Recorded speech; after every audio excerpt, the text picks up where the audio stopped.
Welcome to the Benchwarmers podcast. And welcome back to the Benchwarmers podcast. As usual, I'm joined by my coach, Josh Sykes. Good to be here again, Gab. Indeed it is. We're going to start off this week's episode with a bit of sad news because, rest in peace, Macclesfield Town, the club they've gone under, haven't they? Yeah, they were taken to the High Court yesterday being Wednesday, over debts accumulating over £500,000. The club owe nearly £190,000 in taxes and more than £170,000 to two other creditors. The High Court judge said that he has no confidence in the owner being able to pay the debts back. I think back in January last year, I think was when the winding up order was first issued. He said there's been a number of adjournments and a petition to try and stop it. He said, I see nothing that gives me any comfort that the club can pay its debts within a reasonable period. So bye-bye Macclesfield. Most of the blame's got to come down to Chairman Ammar Al-Qadi. Macclesfield Town fans have been at war with him for quite a while, saying Ammar out. He's been he's been with the club since 2003, to be fair to him, so he's been there quite a while. However, I was reading earlier on, he's just lost interest in them, and for the past few years it's just been the fans trying to keep the club alive. I remember when they were actually promoted to the EFL from the National League quite a few years ago. There was no expectation. They had barely any players, a really thin squad.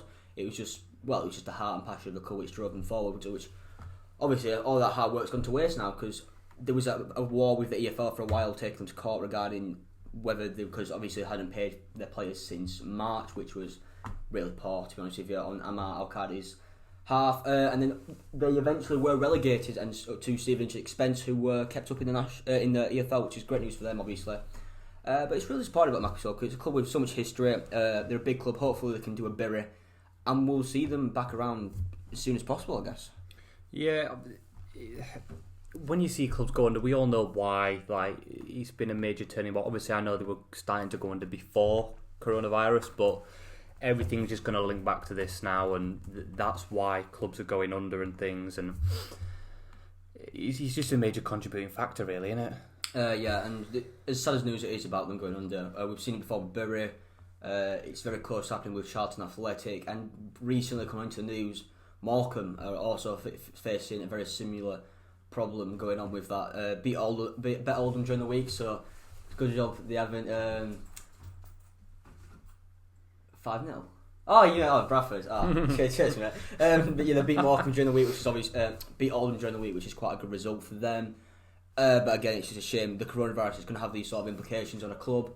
Whilst you look at maybe Macclesfield, it's not much to do with coronavirus. It is going to be happening a lot more, and yeah. Yeah, I mean, if you look back at Macclesfield's history, FA Trophy winners in 1969-70 and 95-96, National League champions, League Cup winners, Northern Premier League champions, Challenge Cup winners, President's Cup winners, Cheshire County League winners multiple occasions, Cheshire Senior Cup winners on, I'm not even going to bother counting how many times, quite a few, last one being 2014-15. Manchester League champions, and that was a long time ago, it was over 100 years ago, and Staffordshire Senior Cup champions twice. All that now just going to waste, restart. The thing that I don't completely understand about it is because obviously when they went down, they didn't have a team, they didn't even have a manager for quite a while. They brought in what's his name? They brought in an actual half decent manager, and I've completely forgot his name. Sorry about that, but they brought in Mr. Manager from FIFA. Yeah, he's a good manager, whoever he is. I completely forgot his name. I was surprised when he actually came to Macclesfield. God, that's going to really annoy me. But the amount of players they lost, I'm not going to run through the names, but Joe Ironside, Fiacre Kelleher, Donovan Wilson, Theo Vassell, Dave Fitzpatrick, Fraser Horsfall, the biggest one possibly being Theo Archibald, who went up to Lincoln City in League One. They've lost over about 20 players, and it's a massive loss for the club. The thing I don't really get, obviously, they've gone down and they have started to rebuild. They brought in Wilson Carvalho from Accrington Stanley, Liam Nolan from Halifax Town was a very good signing for them. Shea Tilt was on trial with Bradford City a few seasons ago, and obviously a good bit of pace about him. He scored in a friendly they had the night on Tuesday night, where I think they won 2-1 against some non-league team. Marvel Ekpatitas come in, Sam Walker, Lewis Wilson, and Jason Calder, which again is a fantastic signing coming in from Stevenage in League 2. All these players have come in. Tim Flowers. That's the manager, Tim Flowers. I've just got it. Yeah. He's right there, right in front of me this entire time. I've just got it up here. But yeah, I don't know what's going to happen with these players now, or even with Tim Fowles. They are on contracts, I'd imagine. But obviously, now it looks like a Phoenix Club may be built. I don't know if these players are just going to jump to that Phoenix Club. Very unlikely, obviously, because it could be a year before that happens. Well, it will be a year before that happens. So what happened with Bury. But yeah, are these players now free agents? Is the manager now a free agent? We don't really understand what's going on. They need to be a bit more light. We can't even say from the EFL. It was Witten Albion, the beat, by the way. It was a Witten Albion. Oh, that right, yeah. Witten Albion, the beat, yeah. But yeah, I mean, we need a bit more light on it about what's going to happen to the club now, because personally, I'm not 100% sure. Are they just not playing in the National League next season? I don't know. I mean, obviously, the actual High Court hearing was only yesterday, so we're still finding out details about it. But it is confirmed that their final match as a professional, well, as a club, was against Witten Albion on the 15th, that being the day prior to the High Court hearing. Yeah. Yeah, as for what's going to happen to them with the remainder of this season, I'm just going to guess that they're not playing. As for next season, I guess it's down to the club to make a Phoenix Club or to try and find someone to be able to pay off the debts. Yeah, and then you got to look what's going to happen in the stadium as well. Moss Rose, it's a lovely stadium, got 6,000 seats in it. I've been there twice. 6,355 actually. Yeah, I've been there twice. One a few years ago and one last season where Bradford have failed to win twice, but I won't go into that. Thanks, Jack. But yeah, I mean, from all of us at the Benchwarmers podcast and Maxwell Town fans, we don't actually know what it's like. As a Bradford fan, I also found that clubs haven't gone under. They've been close to going under, but never really happened to us in our lifetime. We don't know what you're going through, but yeah, from both of us, we hope things can turn around and you'll be having a Phoenix Club as soon as possible. Bury have reached out on Twitter saying they'd help them out in anything they need to do, which is really good to see. Two Manchester-based clubs coming to help each other out. I mean, if you do need a club to support, just go support Man City or Man U, like all of the clubs. Or Blaine FC. I do, yeah, that's a shout, to be fair. Yeah, you can see we haven't got anything fun coming up, let's be completely honest. But yeah, going from a club who have possibly gone under this week to a club which are making some moves in the transfer window this week, Tottenham Hotspur. They're being linked with a return for Gareth Bale, which obviously would be a fantastic move for him and for the club. Got any thoughts on it? Yeah, so Spurs would need... So it would be initial 1 year loan with the option to buy at the end potentially. He's got 2 years left on his contract. He arrived at Real Madrid training this morning, being Thursday, much to the shock of journalists there, and to be fair, quite a fan. No one actually expected him to even tip up to training this morning. Never mind actually train with the squad. Yeah. In order for the deal to actually happen, Spurs would need to find a reported £20 million. That will cover the loan fee and his wages for the season. I believe he will be taking a wage cut because Tottenham can't quite afford £650,000 a week. Yeah. So it will be most likely he'll be having his medical in Madrid along with Sergio Reguilon, who is also linked with a move to Tottenham. He is a left back who was on loan at Sevilla last season from Real Madrid, helped them to win the Europa League. A highly rated left back in Spain, and to be fair, the pair were both undergoing medicals in Madrid before flying to London to finalise their deals. Added on to the Gareth Bale bit there, I think from what has been put here, with Mourinho up first for three centre backs, and then a two of Harry Winks and Moussa Sissoko midfield with possibly Højbjerg, who's not a great start to life in Tottenham, No, he didn't. providing protection midfield. That would mean less need for Son, Kane and Bale, which would be an absolutely ferocious front three to really defend. And obviously Bale, while he did used to play left back, he first playing on the wing now and he doesn't really want to be defending. Because you'd have that Sergio Reguilon playing left back or left wing back in place of Danny Rose, who was at Newcastle, or Ben Davies, who, well, no one really likes Ben Davies. He doesn't really attack Ben Davies, really. But I think Bale, that way, can focus on his attacking presence, which would be massive for Tottenham, because, with a front three with Bale, Son and Kane linking up, that could be absolutely lethal in the Premier League. Possibly one of the best front three in the league. Possibly the best at a push. I'd argue that. But it depends if you look at the Liverpool front three. But no, I'd argue it in terms of even being up there with being one of the best. You've got Harry Kane and Heung-min Son, yes. Two world-class attackers. Yeah, but in my opinion, I'd want to play Bergwijn ahead of Gareth Bale. If I'm Tottenham, I'm not going in for Gareth Bale. I'm not going in for Gareth Bale at all. He's 30, right? Bergwijn ahead of Bale? No, Bergwijn should be starting ahead of Gareth Bale. Right. Right, here's my reasoning. So, Gareth Bale's 31.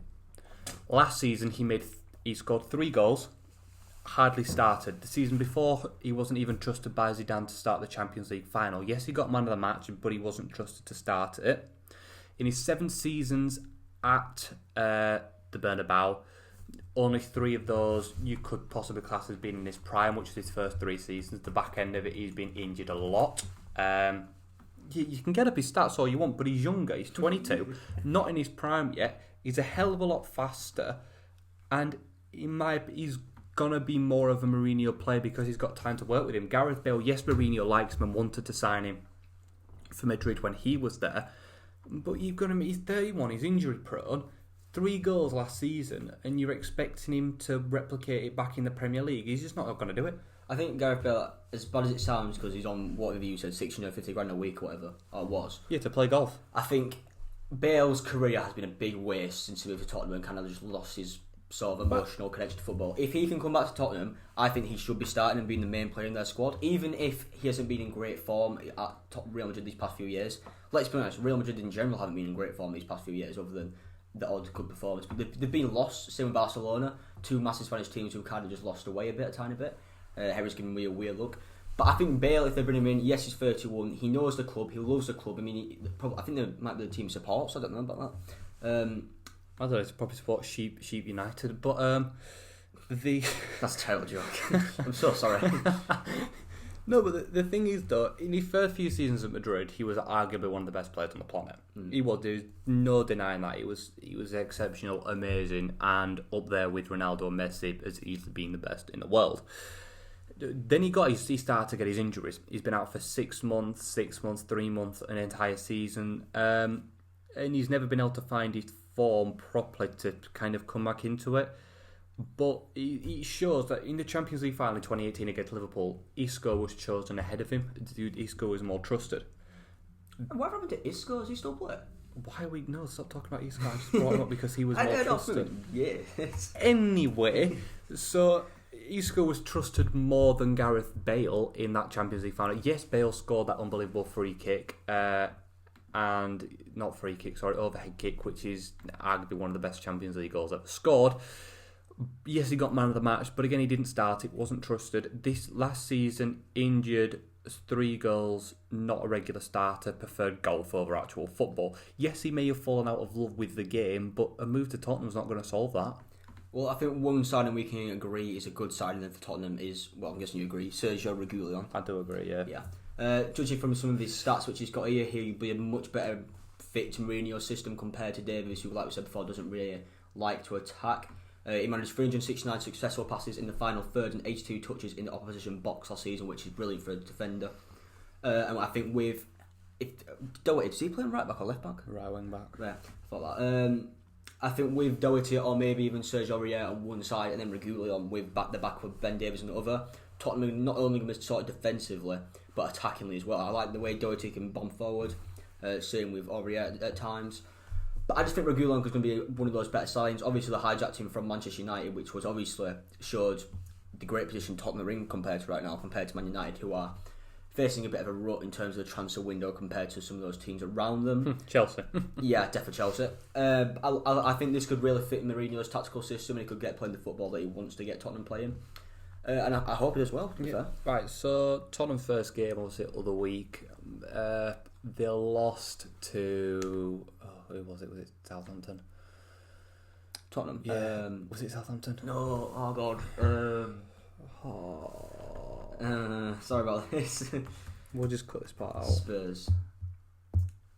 Playing Southampton next. Are they? Everton? Yeah, it was Everton. Yeah. They lost 1-0. Everton. Yes, obviously, we'll just cut that last part out. Yeah. Yeah, so Tottenham's first game of the Premier League was against Everton. They lost 1-0. What I didn't like about that game and the way they played was actually Doherty. I didn't like him. It was 4 at the back. He was playing like he was playing as a wing back, like he had the protective cover of a right-sided centre back in a back 3. He was playing far too high, much like the winger. And you look at where Ben Davies' position was. Ben Davies was around the halfway line, or maybe just deeper. Doherty was up by the opposition's box throughout pretty much the entire game, which means it's going to make it easier for balls to come over the top then, because you've then got a centre-back that's got to come across, or Højbjerg's got to fill in that gap, which he did relatively well, but not exceptional. Yeah. I think that's what quite a few people missed about his performance, the fact that he had to cover a lot for Doherty because he was so high up the pitch. But if you're going to have two like that, if you're going to have Ruguli on the left and Doherty on the right, he has to play three at the back, purely for the fact that those two wider centre-backs have to cover for them. But even then, you're going to be left with gaps in behind, and you're going to be more vulnerable going down the middle then, because you're effectively playing with four wingers, because they play so high. You need them to contrast, or you need to actually play four at the back and have them stay as your full-backs. I didn't like that about Doherty. He's so used to playing it with a five at the back, and I think Rugulio could be slightly the same in that he's very attacking. And also you've got the fact that you've got Son, if they bring Bale in, none of them track back, so they're going to be done defensively. Yeah, I think with Doherty then, he was trending on Twitter for not having a great game, to be fair. I think in general that could possibly, well, we'll have to wait and see obviously, but it could have been just debut nerves. We all get them when we play football. Yeah, we'll have to see how he comes into Mourinho's system and how he works alongside such a talented manager, because, well, Nuno wasn't, when he first took over Wolves, wasn't exactly well-known manager, was he? Until he really come out of his shell into them. Mm-hmm. But moving on to a new transfer rumour then, have you got them ready? Yeah, so Luis Suarez is heading to Juventus apparently.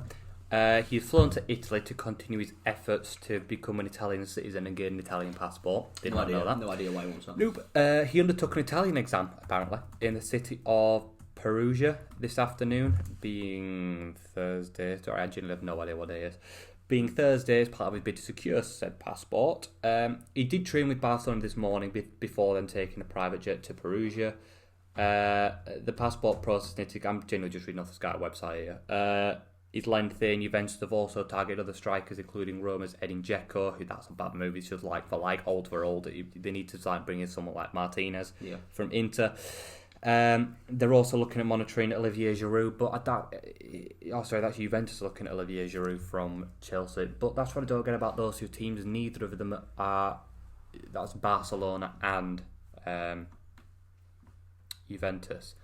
They're both looking at the now instead of the future. In Juventus, trying to bring in Suarez, Dzeko, Giroud, all in their 30s, all arguably past it, and now all target men. But why bring in someone younger, someone who's actually gonna want to compete and keep up with the likes of Ronaldo, Dybala, all young players? Yeah, I think with Juventus linked with Suarez and Giroud, I don't think they should be looking at Giroud. I agree with that. They should get a younger, more hungry striker than a player whose career is probably going to be coming to an end pretty soon. But Suarez, how old is he? Is he 31? 33? God, 33. I think he'd be a great signing from Suarez. You look at Ronaldo, who came in and got the top scorer in the league, and despite his age, Suarez obviously not on the level of Cristiano Ronaldo. But he never got top scorer in the league. Didn't he? No, he got beaten to it both times. Oh, never mind. He sort of did really well when he was there. I think Suarez, he got 16 goals, 8 assists in the league last season. I think that's a quality that any team's going to want, really. Yeah, it is, but if you watch him in training so far this season, he's been slow, sluggish, behind everyone else. At Barcelona? Yeah. But everyone at Barcelona's like that right now. You look at Messi. Because they're all old. They're all old. They do need younger players, but this is Juventus. They have got younger players, and they've got a decent squad. Like Dybala, he's only like 25 and they're coming through. Maybe a bit older than something like that. But yeah, Juventus, I think Suarez would be a great sign, a good striker for them. Him linking up with Ronaldo would be great to watch, to see how Suarez really links up with Ronaldo compared to how he's linked up with Messi in the past few years. I think that'd be really interesting to see. But yeah. Right, until the transfer rumours now. Thiago's apparently agreed to deal. Well, Bayern Munich have apparently agreed to deal with Liverpool to sign Thiago Cantara. It will be for 22 million, I think, plus 5 million add-ons. He's in the final year of his contract now. Liverpool were originally going to wait until Gini Wijnaldum decided what he's going to do, whether they're going to sell him to Barcelona or whether they're going to try and extend his contract. However, they decided the time is right now to go for Thiago. Apparently he's going to be signing a 4-year deal and will take the number 6 shirt previously worn by Dejan Lovren. I think it'll be a good signing for Liverpool, but I still don't think it's going to change their position of where we said did finish in the league. See description.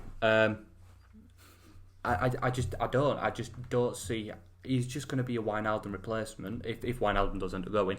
And I can't see why that's going to affect their position or why they're even... Yes, he's a good player, but they've got plenty of midfielders. Yeah, he's 29 years old now, so he's getting on a bit, and I think this is probably going to be his last big move of his career.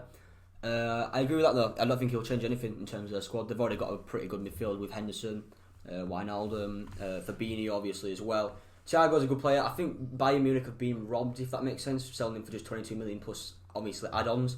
They were pushing originally for 30 to 35 million, I think it was, and they've clearly just forgotten about that and just cashed it. It's going to be interesting to see who Bayern Munich bring to possibly replace him, because their midfield is going to be a bit weaker now. However, yeah, I don't believe Thiago's really the marquee signing Liverpool need. Fans will be happy with it, don't get me wrong. I think that was clear on social media. However, I still think Liverpool, if they do want to be pushing again for a title, they might need one or maybe even two more big name players. Okay. So Hansi Flick earlier on today has confirmed Thiago is apparently moving to Liverpool. In a statement, he said, "Thiago was an exceptional player for 7 years with Bayern Munich. It was a joy to work with him. I congratulate Jurgen Klopp. He's a top player and a sensational person." So yeah, Liverpool fans, you've got your man at long last. And on with the Bale and Reguilón situation from earlier. They are to fly to London tomorrow, being Friday. Plans are set for Bale and his teammate to fly together on a private jet. Negotiations have continued to progress well overnight, being last night. Whilst no agreement has been signed, a deal is expected to conclude before the two players head to London. That's just talk. That's just flexing about how he owns his own private jet. But it would be expected for Tottenham to organise a players' transit. Well, I should bloody hope so as well. On to another ruler. Dijon goalkeeper Alex Runarsson is having a medical ahead of a move to Arsenal. I've never heard of him. He's expected to be the Martinez replacement, who has just signed for Villa. Yeah, good sign for Villa. That really good sign. Yeah. I'm disappointed that Arsenal let him go. Not gonna lie, Yeah. I liked him. I would have let go of Leno rather than him. So would I. I think Martinez would have been a better option as number one as opposed to Leno, who's made quite a few errors this season. Runarsson is 25 years old. He's played most of his career out in Iceland with teams such as KR Reykjavik and FC Nordsjælland. Reykjavik is their capital. Is it? Yeah, Reykjavik. I've never heard of it. Right, okay. Before eventually moving to Dijon. In terms of stats, I don't have them up and I've got no idea. He played 11 matches. Yeah, close just a backup goalkeeper. Apparently it's just for 1.5 million, so simple transfer to Arsenal. I don't know who else to have other than Leno at the club right now. They've got someone, I'm sure. They'll have a youth goalkeeper or something like that. But transfer room, I've got Sheffield United. I want to know your thoughts on this. Obviously linked with a 25 million move for Ryan Brewster.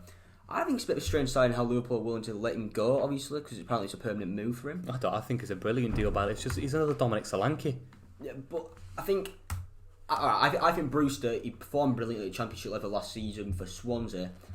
I don't know why Liverpool are keeping on to him, having him as a backup. I think if I was a Liverpool fan, I'd want him to stay over. They've got Divock Origi. No, I wouldn't. Ryan Brewster is another Dominic Solanke, Jordan Ibe, players that Liverpool have let go for exceptionally large sums of money for the standard they're at, and they've never looked back. They sold Dominic Solanke to Bournemouth. Well, he's now a Championship player and it cost Bournemouth 20 million. You've got Jordan Ibe, cost him I think 40 million. Nathaniel Klein, about to join Derby County in the Championship, is joining that.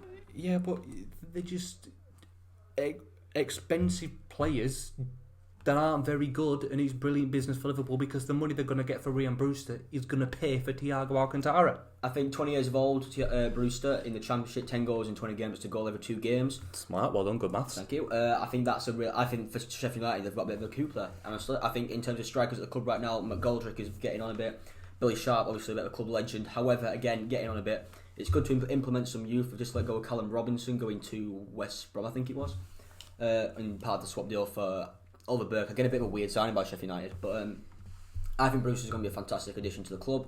He's young, he's hungry, he's got pace, he's got power, and clearly he's not bad at finishing whatsoever. No, it's not. In my opinion, it's not really. It's not a good signing. I'm just going to put that out there. I think they can do much better than that. However, on to Chelsea's spending spree.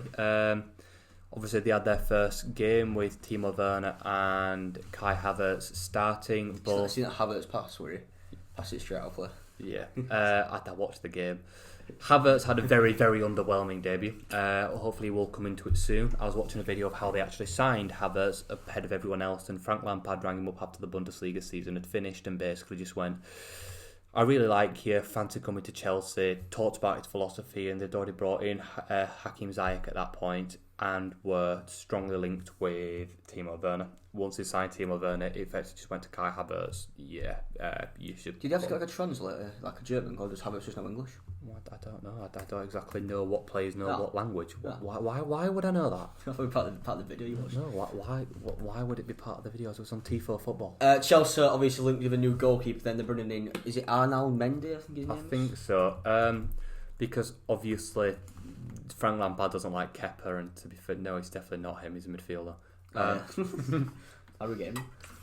Well, plus playing at Welling United in the National League South, so just search Mendy Chelsea and see what comes up. Edouard Mendy, that was it. There we go. 28 years old, into his prime right now, which is probably why he's so heavily linked with Chelsea. He's played for Rennes in League Rennes want Fikayo Tomori to be part of the swap deal for him, which I think could be a good move for Tomori to go out to France, maybe get some experience out there, become a bit more of a European player compared to someone who's just come from the Chelsea youth and hasn't really experienced. What do you mean go back to France? And did I say go back to France? Yeah. I mean, just go to France in general. But yeah, Mendy is a decent goalkeeper. I think Kepa deserves a chance, to be completely honest, for Chelsea. I don't like him. Proper chance. No, he had his chance last season. He just didn't fulfil. I think you can't judge someone off one season. You look at I don't have a good example here. I'm completely lost. Help Henry. No. What are you getting at? A player who's had a bad first season and then come into it and had a good... Salah. De Bruyne was terrible in their years with Chelsea. Come to Liverpool in the Premier League, same sort of circumstances, smash it. You never know. Kepa could turn out to be... He's still young. He's still good. I think he clearly did it at where his past club was. Was it Athletic Bilbao? Yeah. I think I'd give him a chance.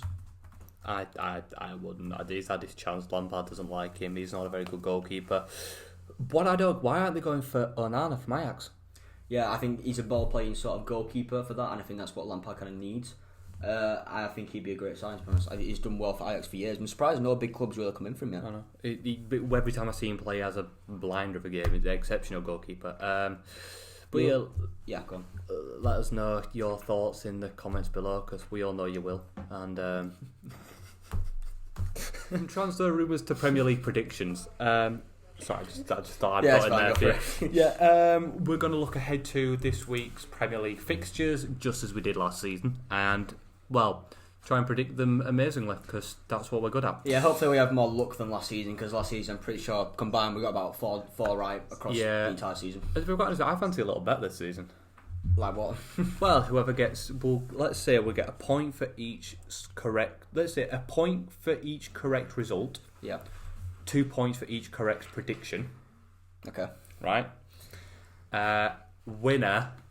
Loser has to wear so you'd have to wear a full Bradford kit and I'd have to wear a full town kit for one episode. Alright, we have to buy it out of our own money.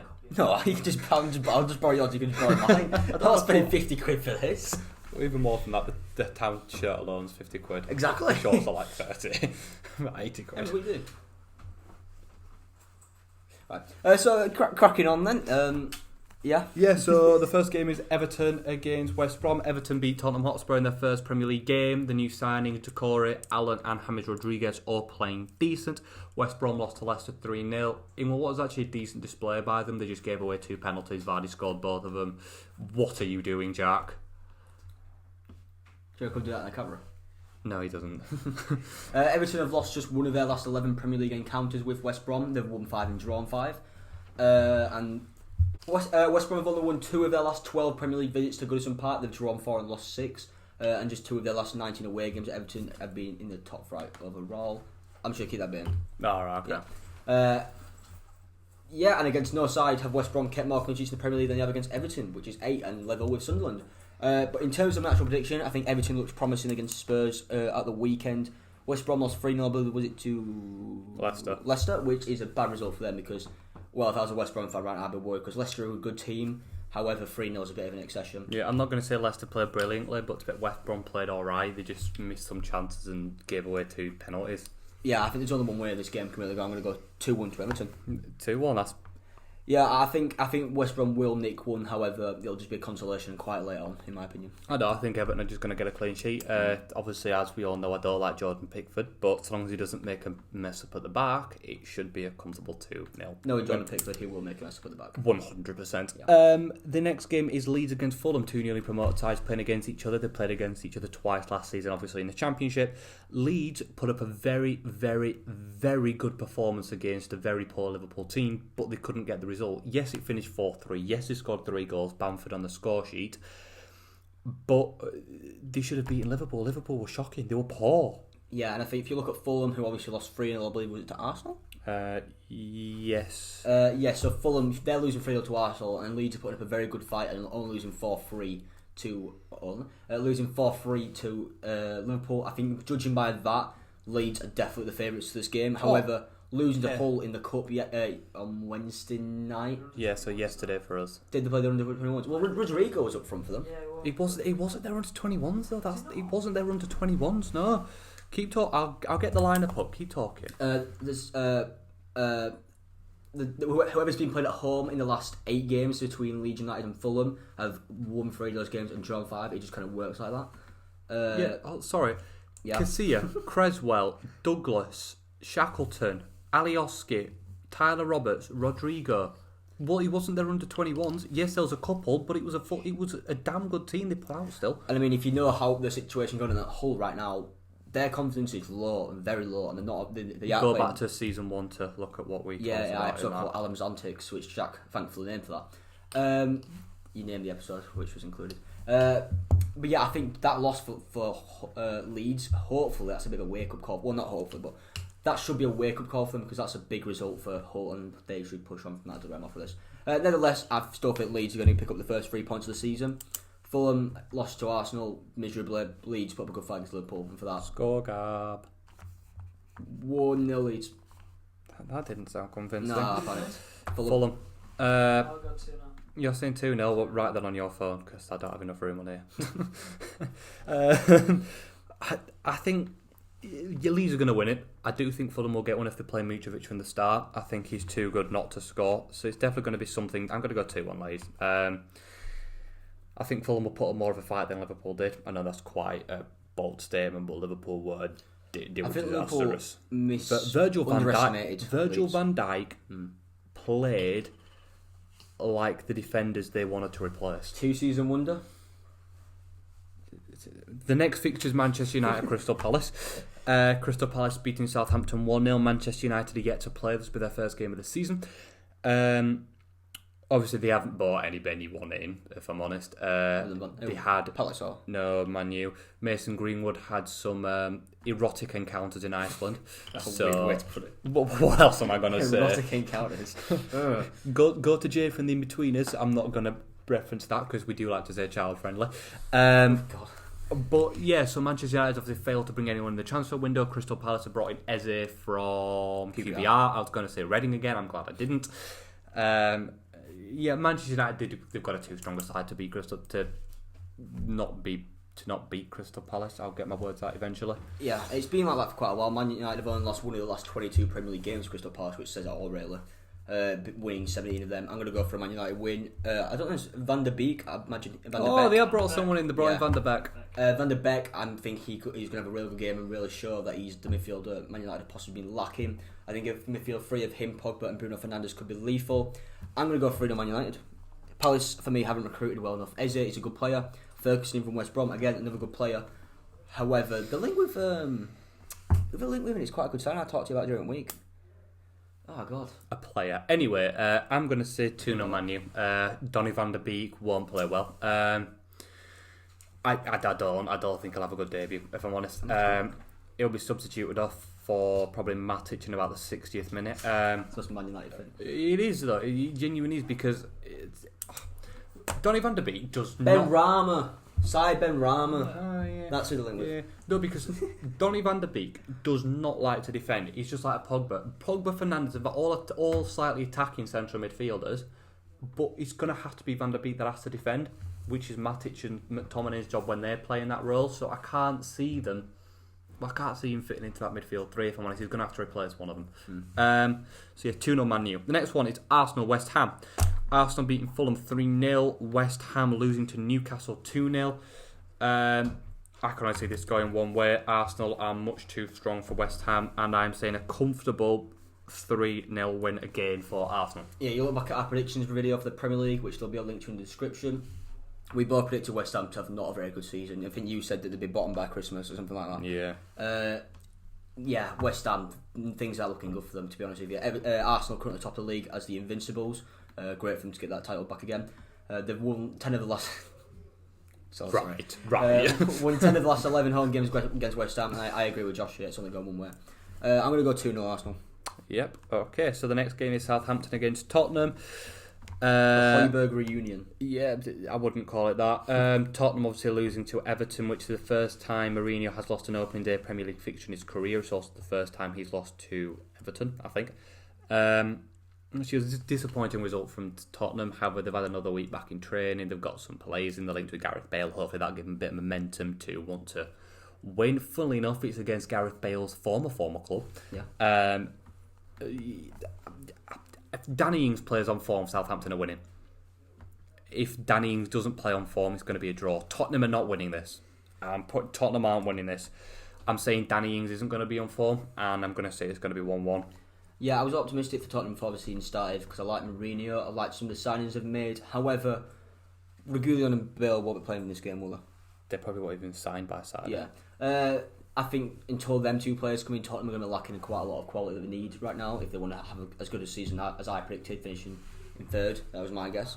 Yeah, I said 6th. But again, Southampton, who did they play? Crystal Palace, didn't they? Yeah. And they lost to Crystal Palace. I think losing to Everton is not as bad as losing to be Palace. fair, no, Crystal Palace played well. Eze, when he came on, and Zaha were actually really good up top. I knew it. Eze's going to be the future of England. No, he's not. Prediction. I'm going to go 2-1 Tottenham with an Eze goal.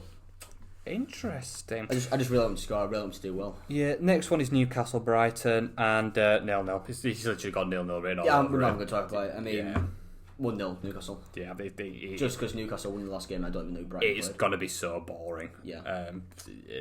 Chelsea-Liverpool, the best game of the weekend by a long way. Chelsea will hopefully have Ben Chilwell, Thiago Silva, Christian Pulisic. No, they won't because I think he's injured. They'll have Timo Werner and Kai Havertz all playing, hopefully, because if they do, Chelsea will walk over Liverpool. There is no doubt about that. Liverpool are very poor at the minute. They need to bring in reinforcements at the back instead of Joe Gomez. Obviously, I talked about that earlier. Chelsea walking all over Liverpool. 3-0 Chelsea. Of course, Chelsea beat Brighton, I believe it was, on Monday night. They've won the last 6 consecutive home games, which is really good to see. Top of the league, aren't they, Chelsea? No, that's not. I just said that with Invincibles. Oh, right, yeah, but oh well. I think this game is going to be really interesting because a lot of people are predicting these two teams to be battling out for the title come the end of the season. Nah, Liverpool are finishing 4th. That's our opinion, but yeah, people are expecting. I believe Liverpool could do it. I think Liverpool need to race the game since playing Leeds. I think it entirely depends on the lineup that Frank Lampard puts out, but for me, I'm going to go 2-0 Chelsea. Yeah, I don't see Liverpool winning it, to be honest with you. Next one is Leicester-Burnley. If Leicester can play like they did against West Brom, then it's going to be 0-0. Unless they can get some penalties. Leicester, they've got too much for Burnley. Let's face it, though, in reality, on paper, their team is a lot better. Jamie Vardy, James Maddison, Harvey Barnes, Jose Perez, Tielemans, Ndidi, Soyuncu, Johnny Evans, James, Schmeichel, go on. Pereira. Who's that new person they've just signed begins with a C? Castagna, that was it. I think I pretty much just named their entire team. Yeah. But yeah, that compared to Sean Dyche's part of the bus 2 up top, classic League 2, shove it in the Premier League approach, Leicester are going to win it 1-0. Yeah, Leicester are unbeaten in the last 9 home league games against Burnley. They've won 5 and drawn 4. I think Burnley's heads will be a bit all over the place. The best player, Tarkowski, well, debatably best player, probably is. Please don't even try and pronounce that. You say it wrong. It's Tarkowski. Tarkowski, former Oldham player. Linked with West Ham with a 30+ million move, which should be a decent sign. Well, really good signing for them. Yeah. Leicester look to unveil the signing. Unveil the signing of Cengiz Under from Roma on loan. Fabrizio Romano put it on this morning. That will be happening hopefully either today or tomorrow at the time of recording, which is Thursday the 17th of November. No? What? September? I don't know months. I wish it was November. I really wish it was November because I'd be 18 then, and so would you. Oh, you would? Actually, no, your birthday. When's your birthday? Oh, for God's sake. 3-0 Leicester. Yeah, I'm going to go 3-0 Leicester. I think they've got too much quality for Burnley. The next one is Aston Villa, Sheffield United. Jack Grealish has just signed a new 5-year deal at Aston Villa. It's quite a controversial decision from him. Obviously, rumoured with Manchester United. Had Pochettino stayed at Tottenham, he would most certainly be a Tottenham player by now. But he decided to stick with Aston Villa, which in my opinion is the wrong decision. He shouldn't have signed a 5-year deal with them, no matter how much they're offering him. But he is very, very, very good, as shown in his debut for England, where he created more chances in 14 minutes than Declan Rice, no, he didn't. Declan Rice, Calvin Phillips, Harry Kane, Jadon Sancho and Raheem Sterling did in the entire game. Sheffield United have limited options. Yeah. Because I definitely know Sheffield United players, which is why Aston Villa are winning this 1-0. Ollie Watkins goal. You know, weirdly enough, I agree with you about Aston Villa winning. I wasn't very impressed with Sheffield United in their defeat to Wolves during the week. And Aston Villa have got pretty much a full-strength side for the game coming up. They beat Burton 3-1 in the Carabao Cup with goals coming from Ollie Watkins and Jack Grealish. Tyrone Mings is also apparently played quite well. So I think Aston Villa, I think it's going to be a bit of a shock, and I think it's going to be 3-0 Aston Villa. Really? You think they're going to hammer him? Yeah, I like.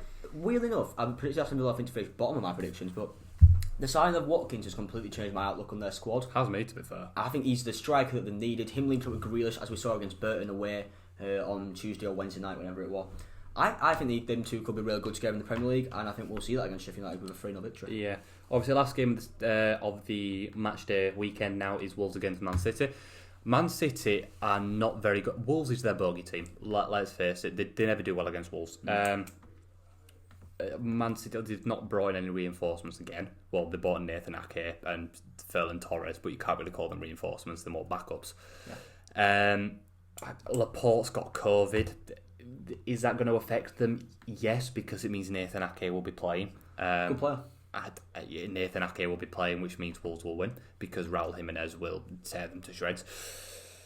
It's going to be 2-1 Wolves. I can't see Man City winning it. I really want them to, because I want them to battle it out with Chelsea at the top. But I can see Chelsea having a 6-point gap with Man City game in hand already. And yeah, I don't rate Man City's chances against Wolves. I think Man City, it's going to be really interesting to see the team they pick with obviously Phil Foden and everything that happened with his. What did you say? Erotic what? Erotic encounter. Erotic encounter over in wherever it was. Iceland. In terms of actually injuries, Man City, Sergio Aguero is apparently in minor doubt. He's got a knee injury.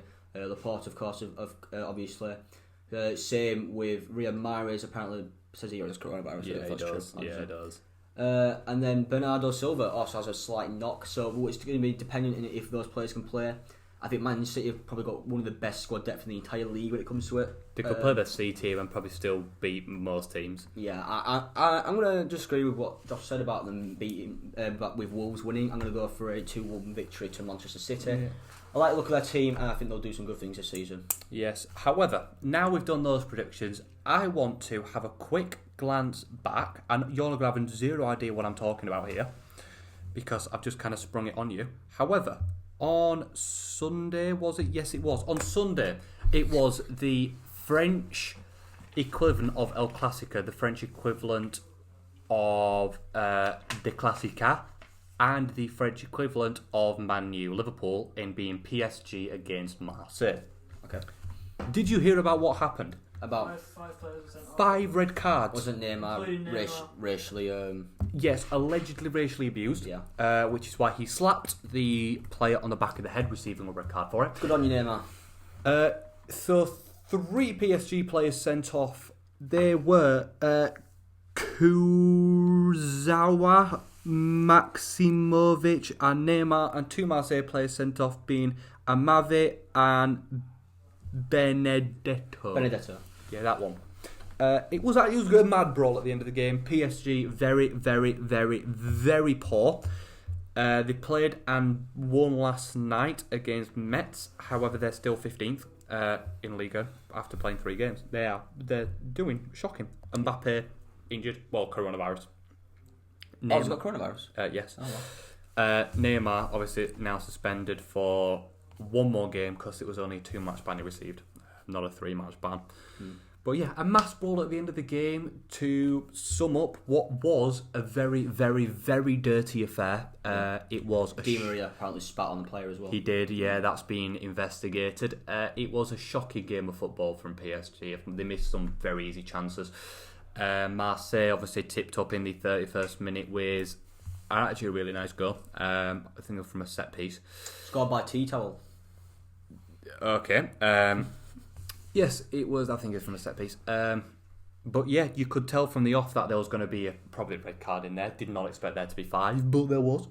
But there was. In terms of the actual game, it kind of got shadowed over, not for the weight of the game, but in terms of what happened regarding Neymar and of course how he was racially abused. Allegedly. Alvaro Gonzalez was the person who apparently did it, and he has denied Neymar's claim. Marseille have since come out and in a statement saying Alvaro Gonzalez is not racist. He demonstrated it to us by his daily behaviour since joining the club, as his teammates have already testified. PSG have said they're going to strongly support the player, which is good to see. In terms of everything that's happened since 2020 regarding racism and the Black Lives Matter protests, I mean, hopefully this is not true about what Gonzalez has done, because the whole taking a knee before a game and things like that, it's good to see that we are supporting those who have unfortunately had to deal with racism, because there's no place for it in the world, or especially within the world of football. But hopefully Neymar can get this sorted and we can see him getting out of all these racially abuses apparently being by Gonzalez. So best of luck to Neymar dealing with that. Yes, and I think that is going to bring this week's episode of the Benchwarmers podcast to a close. This has been the first proper podcast episode of season 2. Yeah. We hope you've enjoyed it. I'd like to thank... It's really weird doing the outro. That's going to bring the end of this week's episode of the Benchwarmers podcast. As usual, I'd like to thank my co-host Josh Sykes. I didn't mean to take it off me. As usual, I'd like to thank my co-host Josh Sykes. That was me saying thank you. Right, of course, I'd also like to thank our cameraman Jack in the background, who linked to all his music things in the description. I'd like to thank Henry as well before he disappeared and decided to walk out halfway through the podcast. To meet a girl, good on him. Hope it's gone well, mate.